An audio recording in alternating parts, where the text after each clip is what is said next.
This looks like something pulled straight out of a sci-fi movie, right? Like catching a falling skyscraper, but it's real. So today we're going to break down the absolutely incredible physics behind SpaceX's Mechazilla. So let's just jump right in with the central question, the one that has to keep engineers up at night. How on earth do you catch a 250-ton rocket booster as it's falling from the sky with what are, basically, a giant pair of chopsticks? And let's be totally clear about this. This isn't just some engineering flex. The whole maneuver, it borders on absolute insanity. The stakes, they're almost impossibly high, and the margin for error, it's pretty much zero, non-existent. Okay, so to really get a handle on the stakes here, we have to start with the nightmare scenario. What happens if they miss? Because think about it. If that booster misses those chopstick arms by just a few inches, it doesn't just, fall over and get a dent. No, it becomes a bomb. A massive fuel-filled bomb. And to give you a sense of scale here, we're talking about an object with the same kind of destructive energy as a crashing airliner. Just try to imagine that incredible force, all of it, concentrated on one single spot. And a single failure here, well, it creates this devastating domino effect. A crash wouldn't just mean losing a rocket. No, it would literally vaporize stage 0. That's the entire launch tower assembly. It would destroy their only path to Mars and set the whole program back by years. The pressure is just immense. So what is it that makes this so incredibly difficult?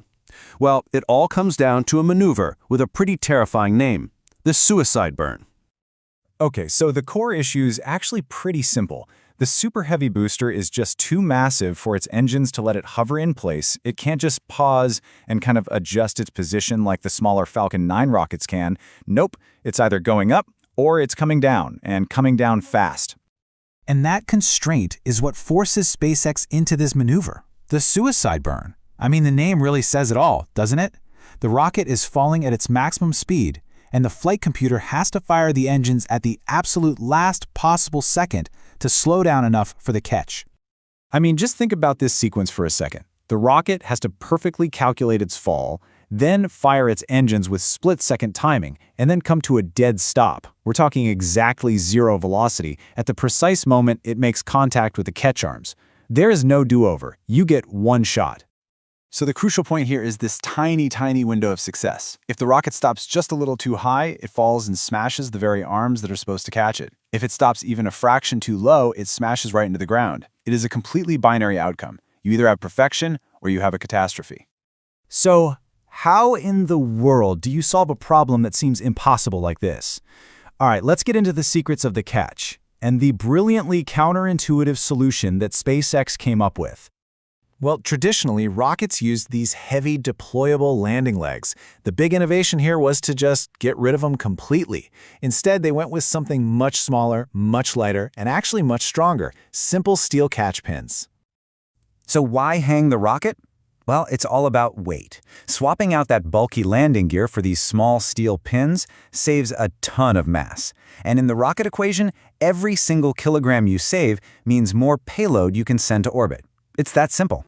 But okay, this brings up a new problem, right? You've got a massive steel rocket being caught by these massive steel arms. You'd think that immense, instantaneous force would just snap the pins or the arms, or maybe both, wouldn't you? And this is where the genius of the solution really comes in. See, the answer isn't just on the rocket. The tower itself, it's a dynamic machine. It's not just a static structure. It is an active participant in the catch. See, the catch arms are mounted on these absolutely enormous hydraulic dampeners. The best way to think about them is like the suspension on a monster truck, just on a colossal scale. So when that 250-ton rocket makes contact, the arms actually travel downwards, absorbing that massive shockwave and dissipating all that incredible energy, so the whole system doesn't just tear itself apart. Okay, so with a perfect plan and all this brilliant engineering, the catch should be pretty simple, right? Well, the real world is never quite that easy. Let's take a look at the actual attempt, which came just 1% away from total disaster. If you just watch the footage, the catch looks absolutely flawless, a triumphant success, right? But if you look closer, the data tells a much, much scarier story. Yeah, in the final moments of the burn, you can actually see fire on the engine skirt. That was not supposed to happen. Hot gas from the engines nearly melted the critical hardware that was meant to hold the rocket securely after the catch. It was a heart-stoppingly close call. And this really reveals the ruthless logic that's programmed into the flight computer. It has what's called a divert mode. And if the velocity is off by a mere 1%, just 1, the computer won't even try for the catch. It's programmed to intentionally crash the rocket into the ocean rather than risk hitting that priceless launch tower. 1%. Just let that sink in for a moment. The difference between a history-making success and a deliberate, self-destructed failure all comes down to a 1% deviation in speed. That is the razor's edge they are operating on. Let's be absolutely clear here. SpaceX bet the farm on this. Their entire Mars architecture, years of work, billions of dollars, all of it was riding on this one single insane maneuver. And somehow, against all odds, they won. And all of this leaves us with a much bigger question, doesn't it? When we push the absolute limits of what's possible, what impossible risks become the necessary price we have to pay for progress? It's definitely something to think about. Thanks for diving into this with me.